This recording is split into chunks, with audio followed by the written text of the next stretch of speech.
በሷ ተሸንፈን መጾምን እንቢ በማለታችንና ጾምን በማፍረሳችን ከዚያ በኋላ በደረሰብን መከራ ይላል እያለቀሱ 3 ቀን 3 ሌሊት እንዲጾም አድርገ። ስለዚህ ጾምን አናውቅም ህግን አንሰራም ለሚሉ ሰዎች ከእግዚአብሔር ዘንድ መዓት እንደጠፋላቸው ማሳያዎች የሚሆኑት የነነዌ ሰዎች ናቸውና የቤተ መቅደስ መቃጠል የህዝቡ መሰደድ ለአንድ ክርስቲያን ለብቻው እንኳን ሊቆጨው እንደሚገባ ቀደም ስንናገር የነበረው የምእመናን መገደል የምእመናን መሞታቸው እንደ አንድ ክርስቲያን ሊቆጨን ፍጹም ስታምን ራስን ለእግዚአብሔር ስታስገዛ መመጽወት አንደኛው ከሆነ እግዚአብሔር እንደሚሞላው ካመንን ወንደላጤም ሁን ቤተሰብ የሚኖር የቁርስህን ለነዳያን ትሰጣለህ ወይ በአምላካችን ፊት ይላል ራሳችንን እናዋርድ ዘንድ ከርሱም የቀናውን መንገድ ለኛና ለልጆቻችን ለንብረታችንም ሁሉ እንለምን ዘንድ በአህዋ ወንዝ አጠገብ ጾምን አወጅኩ።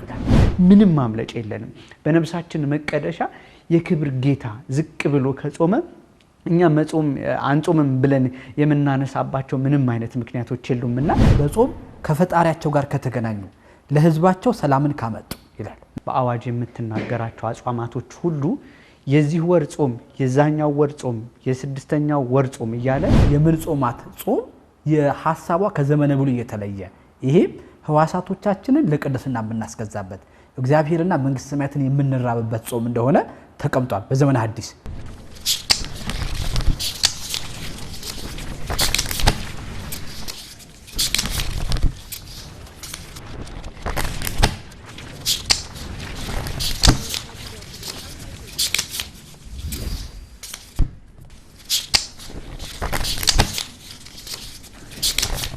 መልካም በምዕራፍ 2 ላይ ያው ጾምን በዘመናት ያሳያል። ጾምን በዘመናት የሚያሳይበት ያው 3 አዝማናት የሚባሉትን ያሳያል። በዚህ ውስጥ ብዙ ሰፊ ሐሳቦች ተቀምጠዋል። ስለምናገር ሁሉንም ብናተት በጣም ጊዜዎች ይወስዱብናልና ጥቂት የሆኑ ጉዳዮችን ብቻ እናያለን። እነዚህ 3 አዝማናት የሚባሉት ያው 3ቱ ዘመናት ህገ ልቦና፣ ህገ ኦሪትና ህገ ወንጌል የሚባሉ ናቸው። በዚህ በ3ቱ ዘመናት ጾም እጅግ በሚያስደንቅ ሁኔታ ተገልጸዋል። ትልቅ ዋጋ ሰጥቷል። የተገለጠበትን ሁኔታ ደግሞ እጅግ በሚያስደንቅ ሁኔታ እንዴት እንደተቀመጠ ያው ጻፊያችን በሊቃውንቱም ሐሳብ በመጽሐፍ ቅዱስም ሐሳብ አስቀምጦልናል። ከዚህ መካከል ላይ ያው የመጀመሪያውን ህገ ልቦና ስንጀምር ህገ ልቦና የሚባለው ዘመን ከአዳም እስከ ሙሴ ድረስ ያለውን የሚያትት ነው። አባቶቻችን በህግ ወይ ደግሞ በልቦና ህግ ይመሩበት የነበረው ባልተጻፈ ህግ እግዚአብሔርን ግን በልቦናቸው ሰሌዳ ላይ ጽፈው በተሰጣቸው ህግ በህሊናቸው በተጻፈ ሐሳብ የሚኖሩበት ጊዜ እንደነበር በመጽሐፋችን ተቀምጧል። የመጀመሪያው በህገ ልቦና የሚነሳውና የጾምን ሐሳብ በትክክል በደንብ የሚያሳየን የመጀመሪያዋ ህግ ናት። ያው ቀደም ስናነሳ እንደነበረው ጾም እግዚአብሔር ለሰው ልጅ የሰጠው የመጀመሪያ ህግ ናት ብለን ተናግረናል። እግዚአብሔር አምላክ ለመጀመሪያ የሰው ልጅ ከፈጠረው በኋላ የሰጠው ህግ ምንድነው የሚባል ከምግብ ወይ ደግሞ ዕፀ በለስን መከልከል ነው። ራሱን የቻለ ትርጓሜ ቢኖረውም ይህችን መከልከል አባቶቻችን ጾም ብሎ አስቀምጠዋታል። ይሄንን ሐሳብ ጠቅለል አድርጎ ታላቁ አባት ጎርጎርዮስ ዘንዚናዙ ነባቤ መለኮት እንዴት አድርጎ እንዳስቀመጠው ከመጽሐፉ ላይ ተመልካቾቻችንም እንዲያነቡት ከመጽሐፉ ላይ ነው የተወሰነ ሐሳቡን ላንበብ። ይሄ ገጽ 74 ላይ ተቀምጧል። ገጽ 74 ላይ ያስቀምጣል። ለምን አዳምና ሔዋን የመጀመሪያ የሰጣቸውን ህግ አትብላ የሚለውን ወይ ደግሞ ጾም የሚለውን ህግ ባለመጠበቃቸው ምክንያት ህጉን ሲያፈርሱ እግዚአብሔር ሰውነታቸውን በሞት እንዲፈርስ አድርጓል። ይህንን የመጀመሪያውን ህግ ምን አይነት ህግ እንደነበረች ጎርጎርዮስ ከመጀመሪያው ጀምርና ያስቀምጣታል። ምን ይላል ሊቁ? የተፈጠርነው ይላል የተፈጠርነው በሐሴትና በደስታ እንድንኖር ነበር ይላል። የመጀመሪያው ጥንተ ተፈጥሯችን ያስብና ገነትን የተሰጠነው በህይወት እየኖርን ሐሴት እንድናደርግ ነበር። አሁን ይሄ ተፈጥሯችን ምን ያክል የከበረና በስጦታ የተከበረ እንደነበር ያሳይና እንዲህ ይላል። ህግን የተሰጠነው እርሱም በመጠበቅ መልካም ስምና ክብር ይሆንልን ዘንድ ነበር። አሁን ህግ የተሰጠን ጾምን እንኳን ብንጠብቃት መልካም ስምና ክብር ነበር የምትሆነን። አሁን ሊቁ ያስቀምጥና ይቀጥላል ዘንድ ነበር። እግዚአብሔር ይላል ምን እንደሚሆን ወይም ደግሞ ህጉን እንደሚያፈርስ አዳም ያውቃል። ህጉን እንደምናፈርስ ስለማያውቅ ሳይሆን የነጻ ፈቃድን ይላል ህግ ያስቀመጠ ስለሆነ ነው። አዳም እንደሚበድል ያወቀ ዕፀ በለስን በገነት ውስጥ እግዚአብሔር ያደረገው አዳም የመጀመሪያ ህይወት የምትሆነው ህግ ነግሮት ወይ ደግሞ አስረድቶት ስለነበር ይላል ይችል እንዳይበላ ማድረግ ይችል ነበር። ነገር ግን እግዚአብሔር አምላክ የነጻ ፈቃድ አምላክ ስለሆነ ነጻ ፈቃድ መስጠቱን ለማሳየት ነበር ይላል። ከገነት የተባረርነው ይላል ህጉን ስላፈረስን። አሁን ይሄ በነጻ ፍቃድ የተሰጠችንን ህግ መጠበቅ አልቻለም። ስለዚህ ከገነት ተባረርን። የእውቀት ዛፍ የተባለችው መልካምና ክፉን የምታሳውቀው የተባለችውን ዛፍ ይላል በእሷ ተሸንፈን መጾምን እንቢ በማለታችንና ጾምን በማፍረሳችን ከዚያ በኋላ በደረሰብን መከራ ይላል በግድ ጾምን ይላል ሊቁ። አሁን መጀመሪያ ይህችን ዕፀ በለስ አትብሉ ብሎ የፈቃድን ጾም እንድንጾም እግዚአብሔርን የመውደዳችንን ፍቅር እንድንገልጥ እርሱ የፍቅሩን ገልጾልን ህግ ሰጠን። እኛ ደግሞ ያችን ህግ በመጠበቅ ባለመቻላችን ይላል እኛውን ድጋሚ በግድ ጾምን። አሁን የጾምንበትን እንኳን ምክንያትን ሲያስቀምጥ በግድ ጾምን ይላል። የጾም ህግ ይላል ጥንታዊና ቀዳማዊ ነው። ጥንታዊና ቀዳማዊ ሰው ከተፈጠረ ጀምሮ የተሰጠው የመጀመሪያ ህግ እንደሆነ ያሳይና ከኛም በግድ ጾምን ይላል ሊቁ።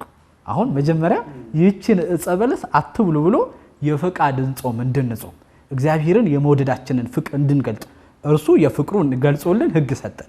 እኛ ደግሞ ያችን ህግ በመጠበቅ ባለመቻላችን ይላል እኛውን ድጋሚ በግድ ጾምን።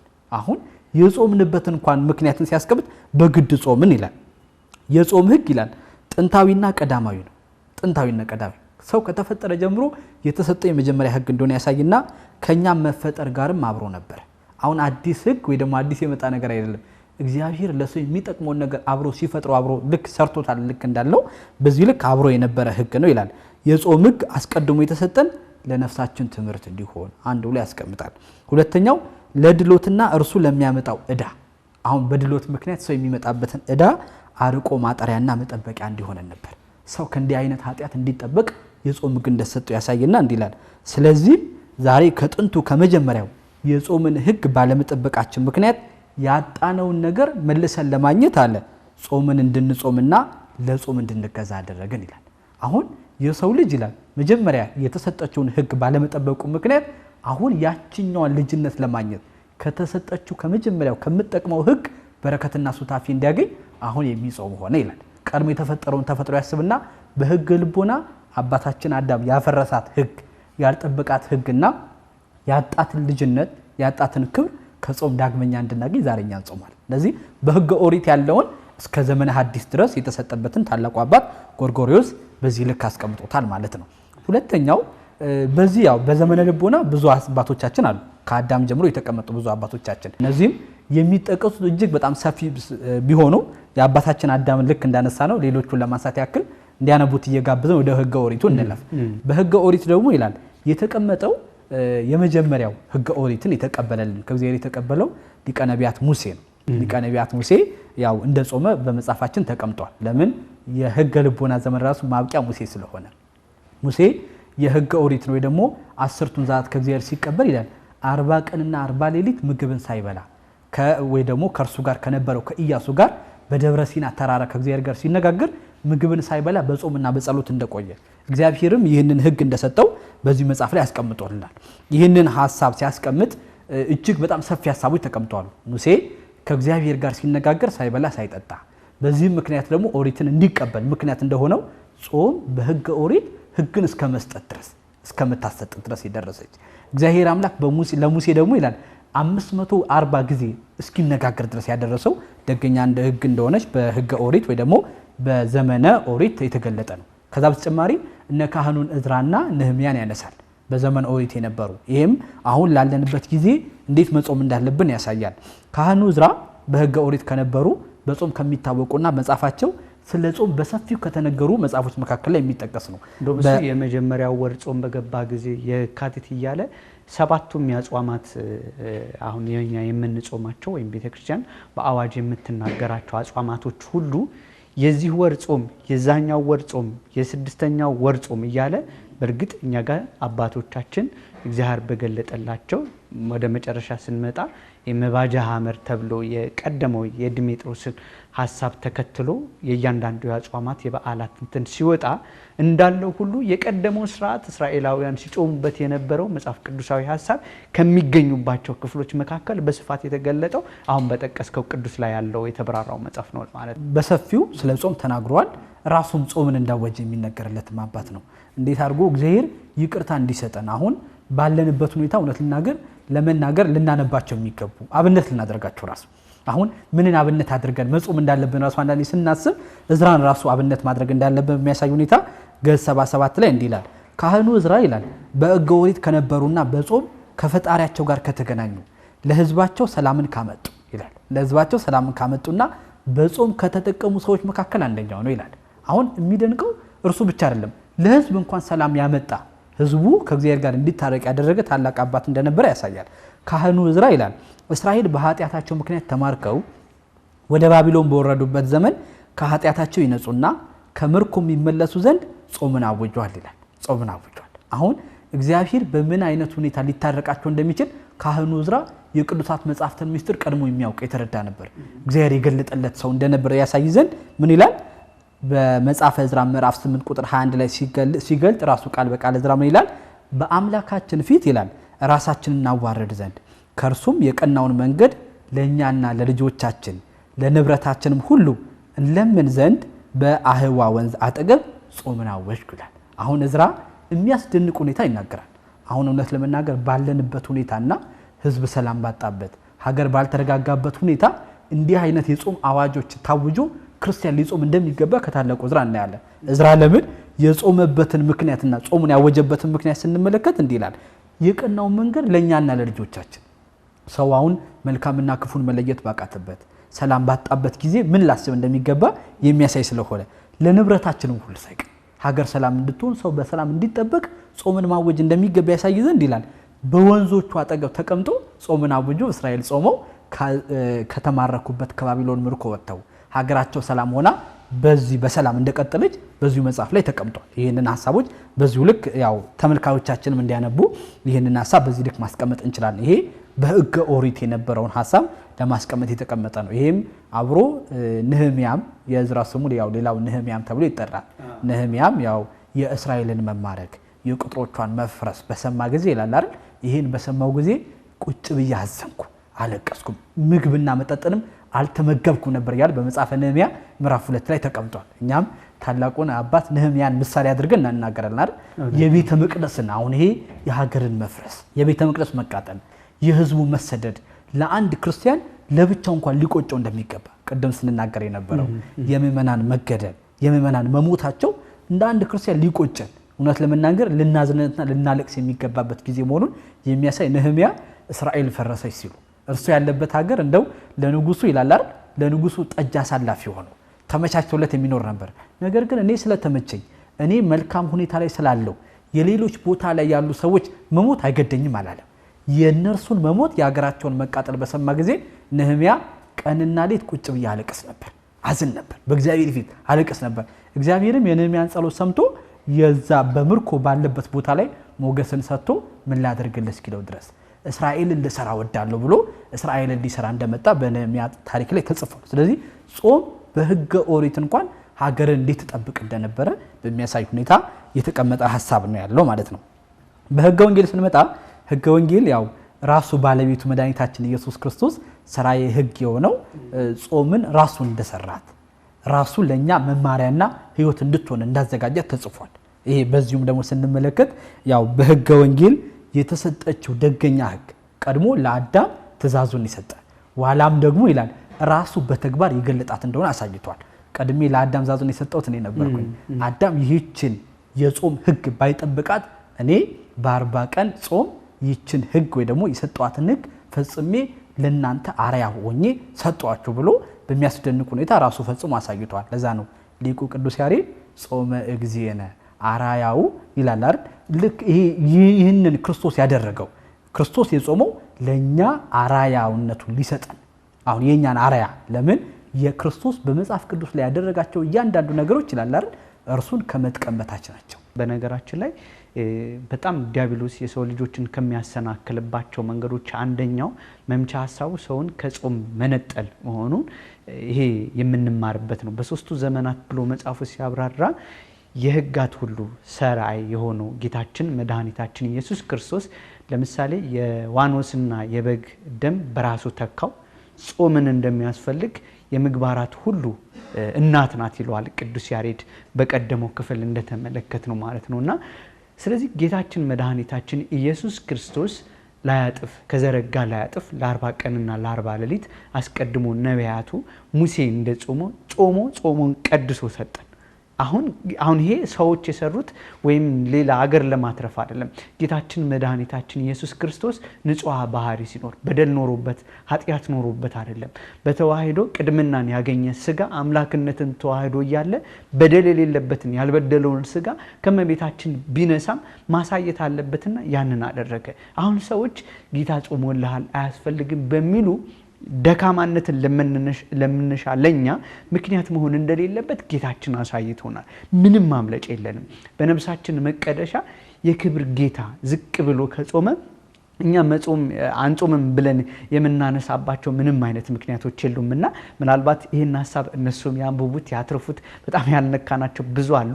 እዚህ ላይ ጌታችን መድኃኒታችን ኢየሱስ ክርስቶስ ድል የነሳቸው ሶስቱ አርእስተ ኃጣው ተብሎ የተቀመጡ አሉ። ምናልባት በወፍ በረር እነሱን አስቃኝተህን ሶስተኛው ምዕራፍ ላይ በጣም ደስ በሚል ሁኔታ የተቀመጡ ጉዳዮች አሉ።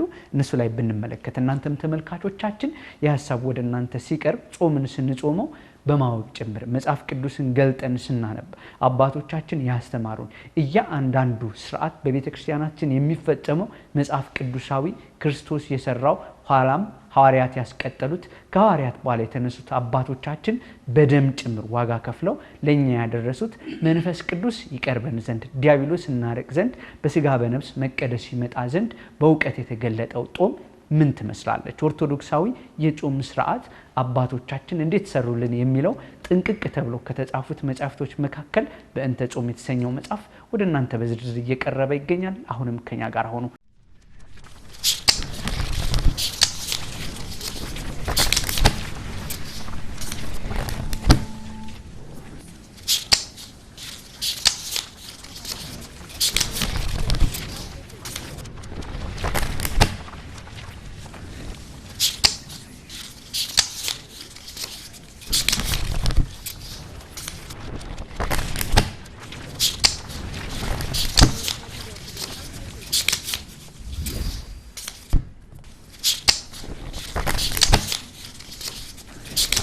መልካም ወዳንተ ለመንሰው መልካም ከጌታ ጾም ጋር ቀድም ያነሳቸው ሐሳቦች አሉ።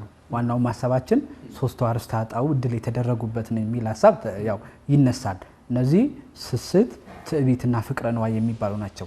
ስስት ያው ለመነኮሳት ነው፣ ትዕቢት ደግሞ ለካህናት ነው፣ ፍቅረ ነዋይ ደግሞ ለባለጸጋዎች ነው። ይሄ ሐሳብ ያው ተመልካቾቻችን በደንብ እንዲያነቡት ስለተቀመጠ ነገር ግን ይላል ሶስቱንም ሐሳቦች እንዴት አድርጎ ሶስቱንም የሰይጣን ፈተናዎች ድል እንዳደረጋቸው ሰይጣን በስስት ቢመጣበት እግዚአብሔር አምላክ በትዕግስት ክርስቶስ በትዕግስት ሰይጣን በትዕቢት ቢመጣበት በትህትና ሰይጣን በፍቅረ ነዋይ ቢመጣበት በጸለያን ፍቅረ ነዋይ ለዚህ ይህንን ሶስቱን አርእስተ ኃጣው ከኛ ላይ ወይ ደግሞ በዓለም ላይ ሰፍተውና መልተው የነበሩትን ኃጢያቶች ድል አድርጎ እናንተም ደግሞ ጾምን በምትጾሙ ሰዓት ላይ ሰይጣን የሚያመጣባችሁን ፈተና ሁሉ ድል ማድረግ እንድትችሉ ኃይልና ስልጣን ሰጣችሁ ብሎ ከዛው ለአባቶቻችን እርሱን አብነት አድርገው ሰይጣንን ድል ያደረጉት በገዳም ሲጾሙ እኛም ደግሞ ያንን አብነት አድርገን እየጾምን የሚመጣውን ፈተና እንድናሸንፍ አድርጎናል ማለት ነው። ስለዚህ በዚህኛው ሐሳብ ውስጥ የተቀመጠው በምዕራፍ 2 ላይ የተቀመጠው ሐሳብ በዚህ መጠቃለል ይችላል ማለት ነው። መልካም ምናልባት ስስት ላይ መጨመር ከቻለን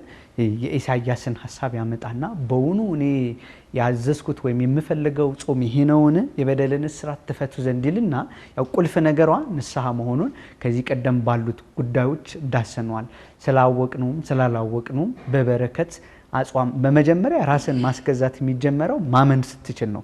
በደለኛ ነኝ ስለፈቀድክልኝ ነው ለዚህ የደረስኩት አንተ የጾምከውን ጾም እኔ ጾም ዘንድ ለኔ የሰጠኸኝን እቀበል ዘንድ በንስሐ ራስን ማዘጋጀት ከንስሐ አባቶቻችን መገናኘት እንዳለ ይልና ነገር ግን በእያንዳንዳችን ሕይወት ውስጥ ይፈጸማል ይላል። ለምሳሌ ሰራተኛው ቁርሱን ካልበላ ይልና ለማን ነው መስጠት ያለው? ስስት አንድም ብሎ ያመጣዋል።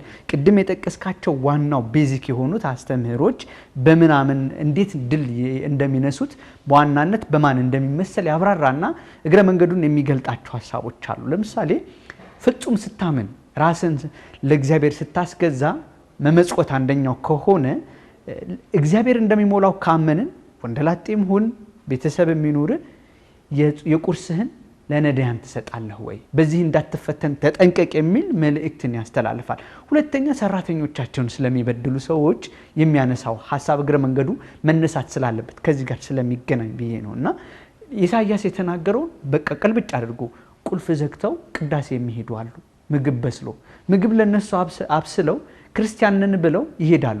ብዙ ጊዜ ስገልጸው የሚያስደነግጠኝ ቅዱስ ዮሐንስ አፈወርቅ የሚናገረው ቤተ መቅደስን እየረገጣችሁ ቤተ መቅደስ አትግቡ ይላል። አንደኛው የሚገባውን ምግብ አትርፈ ለሌላ ሰው መስጠት ሲገባ ካንተ ጋር እኩል በማዕድ የሰማይና የምድር ጌታ ከምስኪናን ጋር በዛ በስምዖን ቤት ገብቶ እህል ሲቋደስ ያቺ የተጣለቿን ሴት ስትነሳ በዚህ ውስጥ አብነት ይሆን ዘንድ ነውና ከሰው መካከል የተፈጠሩ ክርስቲያኖች የሆኑት ሰዎችን መበደል ካለ በእናንተ መካከል ሰዎች እንዳትንቁ ከናንተ ታናናሾቻችሁ እንዳትንቁ ያለውን ቃል ይሽራልና ይህንን አስቡ። የበደልን እስራት አልፈታችሁም። ሰራተኞቻችሁን በግፍ ጥጫ የምትማቱ በክፉ ቃል የምትናገሩ እነሱም የክርስቶስ ማደሪያ መሆኑን ካላወቅን እንጾማለን እያልን ይሄ ዝም ብሎ ኮሚኒያን ማድረግ የለብንም። ክርስቲያናዊ ህጋዊ ቀኖናዊ ነው። ሁለተኛ ነገር ደግሞ ፍጹም መንፈሳዊ መሆን መቻል አለበት እንጂ ዝም ብለን ጊዜ ሲመጣ ልማድ 40 ጾም መጣ 40 ጾም መጾም 55 ቀን እኛ ከሌሎች እንበልጣለን ምናም ብለን ሌሎች አይጾሙም ምናምን አህዛብን ከመውቀስ ይልቅ ወደ ራስ ተመልክቶ ይሄ በጾማችን ወራት የምንፈጽማቸው ሌላው ቢቀር በመተው በጾም በጸሎት ስንተጋ ራሳችን ለእግዚአብሔር ስናስጋ ሲጀመር ተነሳሂ ሰው እግዚአብሔርን ይፈራል፣ ማንንም አይንቅም። የሱ የክርስቶስ ማደሪያ ነውና ክርስቶስ የሞተለት ነውና እነዚህ ሐሳቦች አብረው መነሳት ስላለባቸው ነው። እስቲ ዶግማዊ ስርዓቶች መቼ መጡ? ምናልባት ሲጀምር እጅግ በጣም ደስ የሚል ከመጀመሪያዊቷ ቤተክርስቲያን ጀምሮ በቤተክርስቲያን ደረጃ የገላትያና የአንጾኪያ ቤተክርስቲያን ጾምን የጾሙበት መንገድ ያመጣል። ከዛ ከብሉይ እስከ ሐዲስ ከዛ በወንጌል ይመጣና ደግሞ የጾም ስርዓቶች እንዴት ነበሩ፣ ማን እንደምን ጾመ፣ እነማን በምን አይነት ስርዓት ጀምረው ፍጻሜውን ክርስቶስ አጸናው የሚለው በዝርዝር ሲኩዌንስ ይሄ በጣም ደረጃውን በጠበቀ አንዱ ሳይለቅ ይመጣበታልና እሱ ላይ ያሉትን ሐሳቦች በወፍ በረር ብታስቃኘን። በወፍ በረር ማለት ይሄ መጽሐፍ እያንዳንዱ ሰው ማንበብ አለበት ብዬ ስለማስብ ነው። መጽሐፉ መፈለግ አለበት። የቻለ ሰው እንደው በሶፍት ኮፒ ማባዛት። ምክንያቱም እኛ እኮ ስለ ሰዎች ባዮግራፊ እናነብየለ ነፍሳችን ስለምትድንበት ጌታችን ስለሰጠን የብዙ ሊቃውንት ጭምቅ የተብራራበት ሐሳብን ደግሞ ወደ ራስ ማንዋል አድርገው ማስተማር። ለምሳሌ ትምህርት በሌለበት ቦታ ይሄን መጽሐፍ ማንበብ ጾምን ስንጾመው በትክክል እንድንረዳ ስለሚያደርግ እነሱ እንዲያነቡት ብዬ ነው። በጣም ጥሩ። በምዕራፍ 3 ላይ ያው የጾም ዶግማዊና ስርዓታዊ አስተምሮ በሚል ሐሳቦች ተቀምጠዋል። በጣም ሰፊ ሐሳብ ነው፣ ልክ እንዳነሳኸው ማለት ነው። ጥቂት በሆነች ሁኔታ ለማየት ያክል በዘመነ ብሉይ የጾም ጊዜን በተመለከተ በይበልጥ የሚያነሳቸው የጾም ጊዜዎችን ነው። እነዚህ ያው በቀኑና ተሰርተው በስርዓት የተቀመጡ አይነት ነገሮች በዘመኑ ሁሉ እንዳልነበሩ ያነሳል። መጀመሪያ ይቀጥልና ግን የሚጾሙት አጽዋማት ከሚፈጽሙት ግዳጅ የተነሳ ወይ ደግሞ አንጻር ይላል በአምስት ይከፈላሉ ይላቸዋል በዘመነ ብሉይ የነበሩትን። ይሄም የጾም ጊዜያቱን ሲያነሳ የመጀመሪያው ይላል አንድ መዓልት ወይ ደግሞ አንድ ቀን የምትባለው በእኛ አጠራር ከፀሐይ መውጫ እስከ ፀሐይ መግቢያ ድረስ ያለችው አንድ መዓልት የምትባለዋን ይላል እንዲህ አይነት ጾም ነበር ይላል። በእስራኤል ዘንድ በታሪክ የሚታወቅ እስራኤል የሚዘክሩት ተብሎ የተቀመጠ ይሄም በአንደኛ ሳሙኤል ምዕራፍ 14 ቁጥር 22 ላይ የተቀመጠው ንጉስ ሳኦልና እስራኤል የጾሙትን ጾም ያነሳል። አንድ መዓልት ጾሟል ይላል። ይሄም ንጉስ ሳኦል ፍልስጤማውያን በተነሱበት ጊዜ ለእስራኤል ሰብስቦ እንዲያላቸው ፍልስጤማውያን ድል እስከማደርግ ድረስ በእግዚአብሔር አምላቸዋለሁ ምግብ እንዳትቀምሱ አላቸው። እነርሱም አምሏቸዋልና ይላል አንድ ቀን ሙሉ ምግብ ሳይቀምሱ አሉ። እግዚአብሔርም ለሳኦል ድልን ሰጠው፣ ፍልስጤማውያን ድል አደረገ። ይህችን የመዓልትን ጾም ሳኦልና እስራኤልን ወይ ደግሞ የሳኦልን ድሉን ለማሰብ እስራኤል የሚያስቧት ወይ ደግሞ የአንድ መዓልት ጾም ተብላ እንድትታሰብ በእስራኤል ዘንድ ተቀምጣለች። ሁለተኛው አንድ ሌሊት ነው። አንድ ሌሊት ማለት ያው ይሄ ፀሐይ ከገባበት ጊዜ ሰዓት ጀምሮ እስከ ፀሐይ እስከሚወጣበት ሰዓት ድረስ ያለው ማለት ነው። አሁን ቀደም አንድ መዓልት ብለናል። አሁን ደግሞ አንድ ሌሊት። ይህንን አንድ ሌሊት ያው በዘመነ ብሉይ ከነበሩት የጾመው ንጉስ ዳሪዮስ የሚባለው ብልጣሶር ብሎ ስም ላወጣለት ለዳንኤል ለነብዩ ዳንኤል የጾማት ጾም እንደሆነች ይነገራል። የሚያሳዝንም ታሪክ ትክክል። ለምን ንጉሱ ዳሪዮስ ታላቁን ነብዩ ዳንኤል ይወደው ነበር፣ በጣም እጅግ ይወደው ነበር። እንደውም በጣም ከመወደዱ የተነሳ እንደው የሚናገሩትን ንግግር እስከ አለማመን ድረስ ከመወደዱ የተነሳ ዳንኤልን ከማመኑ የተነሳ ማለት ነውና ነገር ግን ነገረ ሰሪዎች ዳንኤልና ዳሪዮስን አጣልቷቸው በሱ ፊት ወይ ደግሞ ንጉስ ብቻ ጸሎት እንዲያደርግ ሌላው ማንም ሰው ጸሎት እንዳያደርግ ህግ እንዲያወጣ። ለምን ታላቁ ነብዩ ዳንኤል በባቢሎን ምርኮ እንኳን ሆኖ ኢየሩሳሌምን ሳይረሳ መስኮቶቹን ከፍቶ በስተምስራቅ በኩል እስራኤልን እየተመለከተ ይጸልይ ነበር። ይህንን የሚያደርገው የዳንኤልን ትጋት ተመልክተው ከንጉስ ጋር ጸብ ለመፍጠር ወይ ደግሞ ከንጉስ ጋር እንዲጣላ ንጉስ ሆይ ካንተ በቀር ማንም ሰው ለአማልክት ምስጋና እንዳያቀርብ እንዳይጸልይ ብለው ንጉስ ዳንኤል ግን እግዚአብሔርን ብቻ የሚሰማ የእግዚአብሔርን ሕግ ብቻ የሚጠብቅ ስለሆነ ምድራዊ ሞትንና መከራን የማይፈራ ስለሆነ የእግዚአብሔርን ምስጋና ሊያስታጉል የመጣውን ሐሳብ ወደ ኋላ በመተው በእግዚአብሔር ፊት በ3 ሰዓት መስኮቱን ከፍቶ ወደ ኢየሩሳሌም አቅጣጫ ሲጸልይ እነዚህ ሰዎች ለንጉስ ይነግሩታል። ወዳጁ ዳንኤል እንዳደረገው በሰማ ጊዜ ዳሪዮስ አዘነ ይላል። ነገር ግን የንጉስ ትእዛዝ የማይሻር ስለሆነ ወደ አንበሶቹ ጉድጓድ እያዘነ ጣለው ይላል።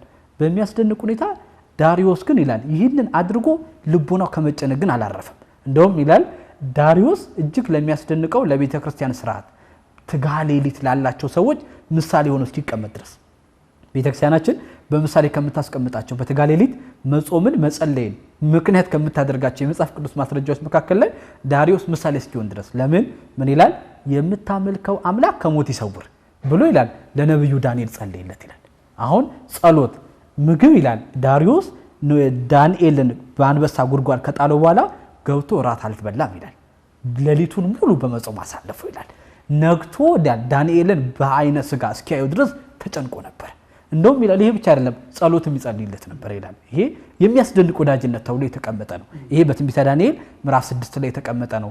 በጧቱም እንደው ይላል አይደል በነጋታውም ሂዶ ወዳጄ ዳንኤል ሆይ የምታመልከው አምላክ ከአናብስት አፍ አዳነን ብሎ እስኪጠይቀው ድረስ የደረሰ ወዳጅነትና በሌሊት የጾመ ሰው እንደሆነ በእስራኤል የዳሪዮስ ታሪክ ተቀምጧል። በዚህ ሁለተኛው ሐሳብ ይሄንን ይመስላል።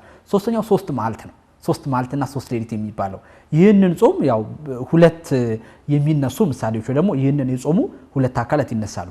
አንደኞቹ ያው በመጽሐፍ አስቴር ላይ የተገለጠው የመርዶኪዮስና የይሁዳው የአይሁድ ታሪክ ነው። ይሄ ሞት በሃማ ምክንያት በታወጀባቸው ጊዜ አስቴር ከእግዚአብሔር ዘንድ ይቅርታ እንዲያመጣላቸው 3 ቀንና 3 ሌሊት ጾምን እንዲጾሙ ትእዛዝ ሰጣቸው።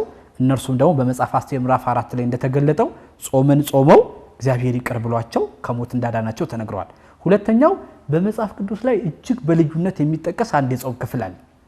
አንድ ሙሉ ሀገር የጾሙ ይላል። እንደው ካሉት የጾሙ ክፍሎች መጽሐፍም ያስቀምጧል። በጣም ልዩ ጾም የትኛው ነው ቢባል የነነዌ ጾም ነው ይላል። በነገራችን ላይ ልዩ ከሚያደርጉት መካከል ጌታችን መድኃኒታችን ኢየሱስ ክርስቶስ የነነዌን ሰዎች ምሳሌ አድርጎ ምልክቴ ለማንም ከዮናስ የሚበልጥ ከዮናስ በቀር ለማንም አላሳይም አለና ስለ ነነዌ ከዮናስ የሚበልጥ ግን እዚህ አለ ይላል። በዛች በፍርድ ቀን የነነዌ ሰዎች ምስክር እንደሚሆኑ ጌታችን መድኃኒታችን ኢየሱስ ክርስቶስ በቃሉ ሲናገር ይስተዋል። ለምን ተብሎ ሲጠየቅ የነነዌ ሰዎች ሃይማኖት ምግባር ጎሏቸው አሁን ስትጾም ለምን የሚለው ነገር ከነሱ እንማራለን። ለምንድን ነው ይሄን ጾም መጾመው? ጾመ ሐዋርያት ሲመጣ 40 ጾም ሲመጣ ጌታ ስለ ጾመው ጌታ ለመሆን ነው እንዴ? አይደለም እኮ እንደዛ እኮ አይደለም። እያንዳንዱ የምንጾማቸው አጽዋማት ምክንያታቸው ካልተረዳን የነነዌን ሰው ጠይቁ ሲመጣ በምን ምክንያት ነው አገሪቷ የምትጠፋው አሉ ይላል። እንደዚህ በደል በደል እግዚአብሔር ነው። ባንድ ላይ አመኑ። ከንጉስ እስከ እንስሳት ድረስ ጾም ታወጀ። እያለቀሱ 3 ቀን 3 ሌሊት እንዲጾሙ አደረገ። ስለዚህ ጾምን አናውቅም ሕግን አንሰራም ለሚሉ ሰዎች ከእግዚአብሔር ዘንድ መዓት እንደጠፋላቸው ማሳያዎች የሚሆኑት የነነዌ ሰዎች ናቸውና በፍርድ ቀን ምስክር ይሆናሉ ተብሎም ተቀምጦላቸዋል። እነዚህ ሰዎች ትክክል ሐሳቡ በዛ ልክ የሚንጸባረቅም ስለሆነ ለምን ይላል የሌሎች አጽዋማትን ስንመለከት ይላል ሕዝብ ነው የጾማቸው። ሌሎች አጽዋማትን ስና የተወሰነ ክፍል ነው የጾማቸው ይላል። የነነዌ ጾም ግን ይላል ሀገር ሙሉ የጾመው ጾም ነው ይላል። ሀገር ሙሉ የጾመው እንስሳትም ሳይቀሩ ህፃናትም የጾሙበት ጾም ስለሆነ የ3 መዓልትና የ3 ሌሊት በእነሱ ይጠቃለላል ወይ ደግሞ በእነሱ ሐሳብ ውስጥ ይቀመጣል። አራተኛው 7 ቀን ጾም ነው። የ7 ቀን ጾም ታላቁ ነብዩ ልዑል ዳዊት የጾመው ወይ ደግሞ የእግዚአብሔር እንደ ልብ የተባለ ዳዊት የጾመው ጾም እንደሆነ ይሄም ከቤርሳቤ የወለደው ልጅ በታመመ ጊዜ እግዚአብሔር ይምረው እንደሆነ አሁን በእግዚአብሔር ፊት በለቅሶና በእንባ የጾመው እንደሆነ የ7 ቀን ጾምን በቅዱስ ዳዊት ህይወት ውስጥ እንደተገለጠ በሁለተኛ ሳሙኤል ምዕራፍ 12 ላይ የተገለጠ ታሪክ ተቀምጧል። የመጨረሻውና አምስተኛው 40 ቀንና 40 ሌሊት ነው። አሁን ምክንያት የምናደርገው ጾም የክርስቶስ 40 ቀንና 40 ሌሊት የጾሙበት ምክንያት ነቢያት የጾሙት ጾም እንደሆነ በትክክል ክርስቶስ በነቢያት የተነበየውን የተነገረውን ሳያፈርስ ሳይጨምር ሳይቀንስ ፍጻሜ ህግጋት እንደሆነ ያሳየበት በዚህም ሙሴና ኤልያስ 40 ቀንና 40 ሌሊት እንደጾሙ በመጽሐፋችን ላይ የተገለጠውን በዘመነ ኦሪት የነበረውን ያስቀምጣል። የዘመነ ኦሪትን ጠቅለል ያለ የጾምን ጥቅም ስንመለከተው ጠቅለል ብሎ ምን ብሎ ይቀመጣል?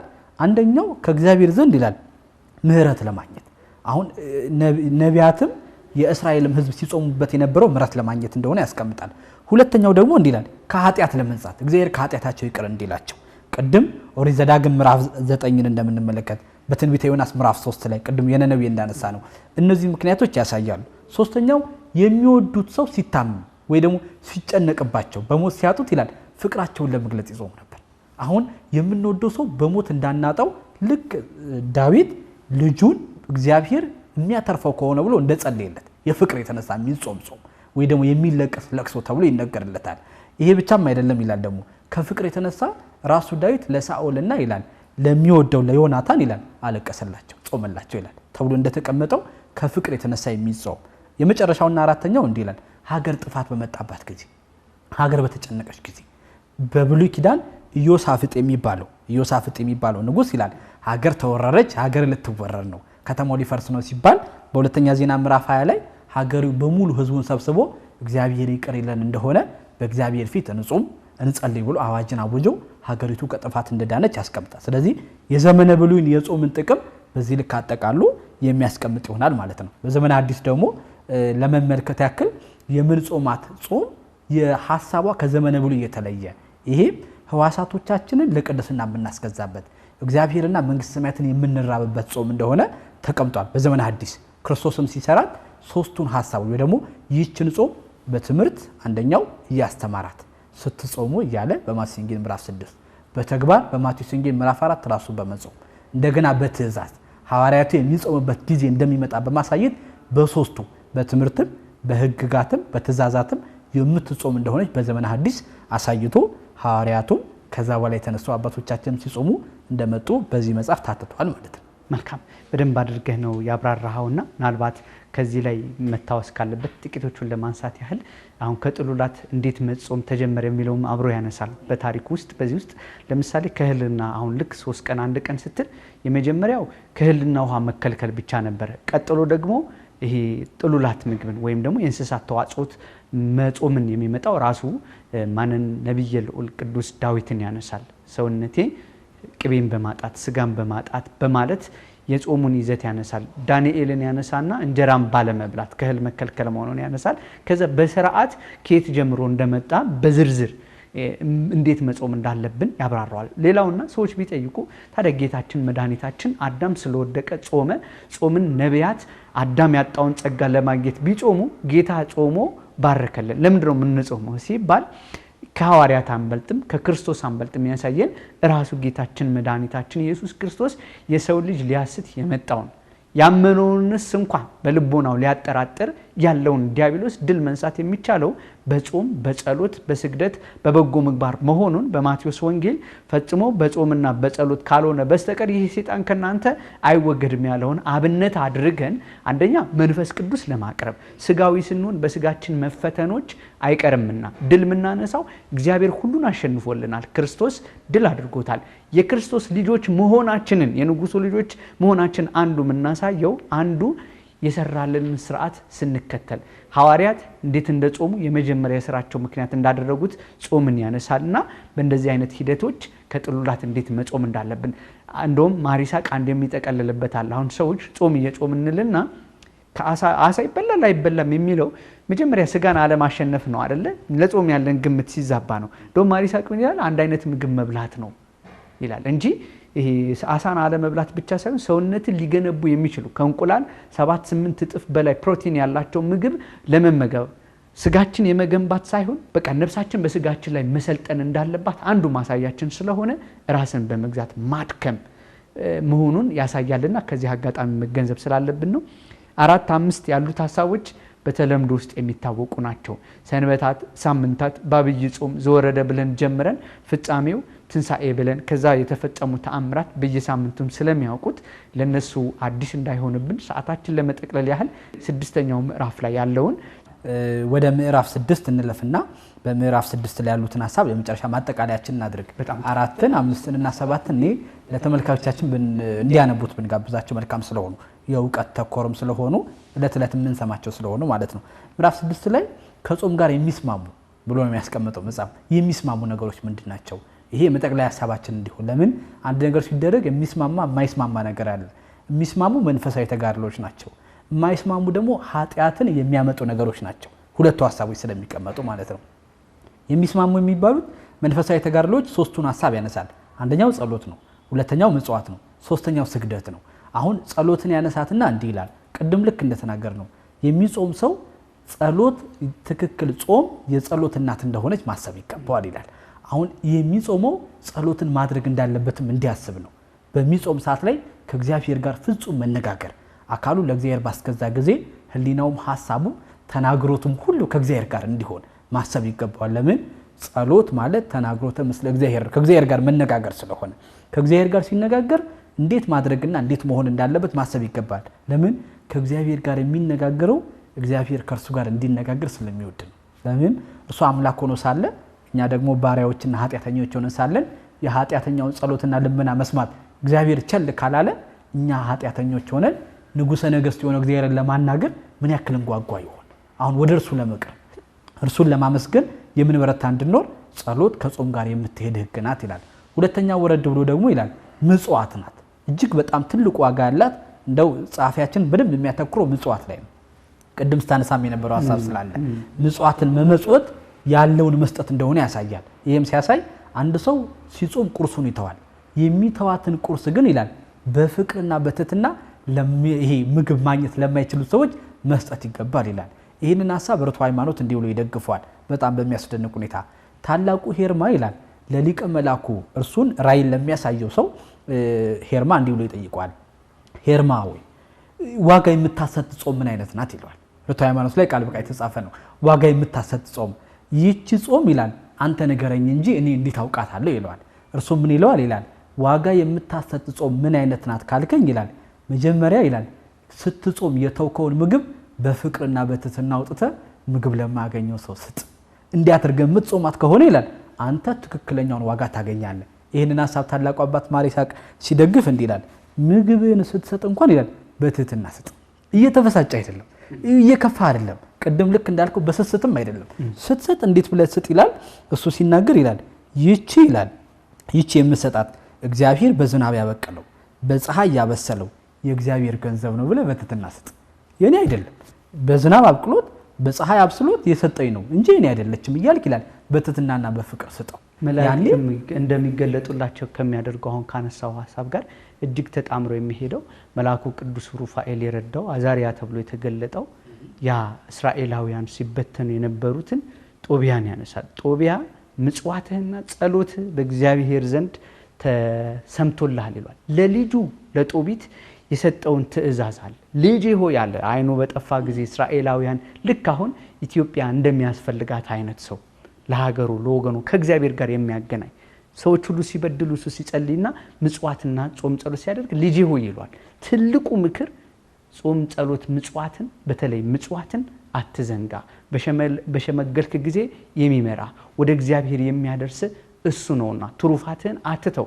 ከልጅነት ጀምሮ ይህንን ሳደርግ ቆይቻለሁና እያለ ተስፋው በሱ ዘንድ ያይ ዘንድ ያደርገው ነበር። ከዛ በመስተመጨረሻም ጸሎቱ ሁሉ ተጠቅልሎለት ሲሰም ቅዱሱ መልአክ በሰው ዘንድ ተገልጦ መንገድ ሄዶለት ተአምራት ሁሉ ተገልጦለት ያንን ሁሉ ከእርሱ ጋር ረጅም ዘመናት ቆይቶ ከዛም በኋላ አይኑ ከተፈወሰለት በኋላ ተአምሩ ከገለጠለት በኋላ ምጽዋት የትኛውን ያህል በረከት በደልን እንደምታጠፋ ከእግዚአብሔር ዘንድ ልቡናው እንደምታራራ አንደኛው ማሳያ የሚሆነው መጽሐፈ ጦቢት ቢያነቡ ከዚህ መጽሐፍና ከዚህ ጸሐፊ ካነሳው ሐሳብ ጋር የሚስማማ ነው። መልካም ትክክል። ሐሳቡ በዛ ልክ የሚገለጽ ስለሆነ ስለዚህ ከእግዚአብሔር ያገኝናት ለእግዚአብሔር የምናበድራት ስለሆነ በዚህ ላይ ተገልጧል። ሊቁ ሲጠቀልል ምን ብሎ እንደሚያስቀምጠው ምጽዋት የመጨረሻ ግባ ምንድነው ብትለኝ እግዚአብሔርን ታስመስላለች። እርሱ ያለ አንዳች ያለ ስስት ራሱን ከሰጠ አንተ የምትችለውን ብታደርግ እግዚአብሔርን ትመስላለህ። በቃ እግዚአብሔርን ምን መስለባት ስለሆነ ከጾም ጋር የምትሄድ ይላታል። የመጨረሻው ደግሞ ይላል ከጾም ጋር የሚሄደው ወይ ደግሞ የሚስማማው ይላል ስግደት ነው ይላል። ራስን በእግዚአብሔር ፊት ዝቅ የምታደርግበት ሰውነትህ ለእግዚአብሔር የሚገዛበት ሰውነትህ ደግሞ ይሄ ካያን ውስጣችን ያለውን ይሄ ፍትወትና ፍላጎቶቻችን መግደል የሚችል በእግዚአብሔር ፊት ዝቅ ባልን ጊዜ ለሱ የምንገዛ የሚያደርገን ስግደት ይላል ባዘወተርክ ጊዜ ልክ ቅዱሳን መላእክትን ትመስላለህ። በእግዚአብሔር ፊት ራሳቸውን ዝቅ አድርገው እንደሚገዙ ለእርሱ እንደሚያገለግሉ በትህትና ከእርሱ ጋር እንደሚሄዱ መላእክትን የምታስመስል ስርዓት ከጾም ጋር ስግደት ናት ይላል። ሰው በሚጾምበት ሰዓት ላይ ጸሎትን ምጽዋትና ስግደትን ይዞ የሚጾም ከሆነ ጾሙ የሰመረ ጾም እንደሚሆን በመጽሐፉ አካቶ ጸሐፊው በዚህ ልክ ይጠቀልለዋል ማለት ነው። ያው በምዕራፍ 6 ላይ ያለውን ሐሳብ በይጠቅልለን ተመልካቾቻችን እንዲያነቡ በንጋብዝ መልካም። ምናልባት በቃ መጽሐፉን እንዳለ ይሄ ሰው ቢያነበው ምንድነው የሚያገኘው? አንድ 2 ደቂቃ እንስጥና 7ኛው ምዕራፍ አሉ ልክ ዕለታትን ልክ ከዘወረደ ጀምሮ ቅድም እንደተጠቀስነው ይናገርና በበዓለ ሃምሳ ራሱ ስላሉት ቀናቶች ሚስጥራቸው ምን እንደሆኑ ለምንድነው ምንለው የሚለው ሰው ምናልባት ከጾሙ በኋላ የሚመጡ ስለሆነ ቢያነቡት የበለጠ ደግሞ ከጾሙ በኋላ ጾሙን መተው ብቻ ሳይሆን የሚቀጥሉ አሉ። ልክ በመንግስተ ሰማይ እግዚአብሔር ሊሰጠን ያለው ላዘጋጀልን ተስፋ ሲያዘጋጅልን ያንን ከክርስቶስ ጋር መኖራችን የምንገልጽባት ወራት ቀናት ሁሉ በየቀኑ የተብራራበት ነውና ያንብቡት። ጠቅላላ አድርገን ይሄን መጽሐፍ ስንመለከት በታላቁ አባት በሊቁ በቅዱስ ያሬድ ሐሳብ እንጠቀላለን። ሊቁ እጅግ ደስ የሚል ሐሳብ ይናገራል። ጥበበኛ መሆን የሚፈልግ ሰው ቢኖር ይላል። አሁን ጥበበኛ ሊሆን የሚፈልግ ሰው ይላል ምን ቢኖረው ይሻላል ብሎ ያስቀምጥና እንዲህ ይላል። ወዳጄ ሆይ አንተ ጥበበኛ መሆን የምትፈልግ ከሆነ ይላል ጾምና ጸሎት ጥበብ ይሆን ይላል። ይሄ ጾምና ጸሎት የመጨረሻው ጥበቡ የሚሰጥ ጥቅም ምንድነው ብትለኝ ይላል መንግስተ ሰማያት ነው። ስለዚህ ስትኖር ይላል መንግስተ ሰማያት ሊገባ እንደተዘጋጀ ጾምና ጸሎትን እንደሚያውቅ ሰው ጠቢብ ሁን ይላል። በምድር ላይ ለሰው ከተሰጡ ጥበቦች መንግስተ ሰማያትን ከሚያስገቡ ጥበቦች ተብሎ ከሚነገርላቸው ነገሮች መካከል ላይ ትልቁና አንደኛው ጥበብ ጾም ነው። ስለዚህ ክርስቲያን ስንሆን ጥበብን ልንይዛት ወይ ደግሞ በጥበብ ልንኖርባት የሚገባት ትልቋና ደገኛ ጥበብ ጾም ስለሆነች የሌሎች ምንጭ ስለምትሆን ይህንን በመያዛችን ደግሞ መንግስተ ሰማያት ርስታችንና ጉርታችን ስለምትሆን ይህንን መጽሐፍም ስናነብ አሁንም ስንጾምም እንደ ክርስትናችን የሚያዘውን ህግና ትእዛዝ ጠብቀን የመንግስቱ ወራሽ ክብሩ ቀዳሽ እንድንሆን ይህንን ህግ ማወቅ ስለሚገባን ይህንን መጽሐፍ በደንብ እንድናነብ በዚሁ ሐሳቤን ለመጠቅለልና ለመስጠት ወዳለው ይህንን ይመስላል ማለት ነው። ከልብ ነው በእውነት ማመሰግነው ዲያቆን ሙሌ ለዚህ ተገኝተ ያነሳናቸው ጥያቄዎች በዚህ መጽሐፍ ላይ የሚገኙት ነጥቦች ዘርዘር ባለና ሰፋ ባለ መልኩ እኛ ከገለጥናቸው ውጪ መጽሐፉ ስነ ጽሁፋዊ ቅርጹንና እንደዚሁም ደግሞ ምስል ከሳች በሆኑ ያቀራረብ ዘይ ተከትሎ የተጻፈ ነው። መጽሐፍ ቅዱስ ጋር ያገናኘ የግርጌ ማስታወሻዎችን እየጠቀሰ በአባቶቻችን በተለይም ኦርቶዶክሳዊ የሚባለው የፓትሪዮሎጂ የሚባል ነገረ አበው የነገረ አበው የጾም አፈታትና የመጽሐፍ ቅዱስ አንድምታ አንዱ ኦርቶዶክሳዊ ከሚያሰኘው ከብሔራዊ ሊቃውንት እስከ በአምስቱ አብያተ ክርስቲያናት የሚገኙ ሊቃውንት ስለ ጾም ያብራሩትን በዚህ አጭር መጽሐፍ 260 ገጽ ናት። እያንዳንዱ ላነሳው ነጥብ በጣም በቃ ሰው ቢያነበውና ቢማርበት ሊያተርፈው የሚገባውን ሐሳብ ነውና በዚህ የገለጠው አንተም በሚገባው ልክ እዚህ ተገኝተ ስላብራራ ከልብ ነው የምናመሰግነው። ቃለ ሕይወት ያሰማልን። አሜን። ክቡራን ተመልካቾቻችን ስትከታተሉት የነበረው የአውደ መጽሐፍ ዝግጅታችን በተከታተላችኋቸው 2 ክፍላት ተጠናቋል። በእንተ ጾም የተሰኘው መጽሐፍ ነበር በ2 ክፍል ወደ እናንተ የደረሰው። ጾምን ስንጾም በተለምዶ ከሚሆን ይልቅ በእውቀት እንድንገልጠው በነፍስ በስጋ ተቀድሰን አምላካችንን የሰጠንን ወይም ደግሞ ተስፋ የምናደርገውን መንግስተ ሰማያት መውረስ እንዲገባን ድልን ያደረጉ አባቶቻችን ዲያብሎስን የረታው እስከ ጥልቁ ድረስ የጣለው ጌታችን መድኃኒታችን ኢየሱስ ክርስቶስ ዋቢ አድርገን የምንጾመው ጾም መጽሐፍ ቅዱሳዊ ፍቺው ኦርቶዶክሳዊ አመጣጡ ታሪካዊ ይዘቱ ምን ይመስላል፣ እንዴትስ ስንጾም ምን እናገኛለን፣ ባለመጾማችን ምን እናጣለን የሚለውን ፍጥረታዊው ሰው አዳም በማንሳት እስከ ሐዲስ ኪዳን ድረስ መጥቶ ከመላእክት ጋር ሰውን መላእክት እስከመሆን ድረስ የእግዚአብሔር ልጆች ብለን መጠራት የምንችልበትን ቅድስና የምናገኝበት በዚህ መጽሐፍ በስፋት ተዘርዝሮ ቀርቦ ነበር። በ2 ክፍል ወደ እናንተ አደረሰን። ስለተከታተላችሁን ከልብ ነው የምናመሰግነው። ቸር ቆዩልን።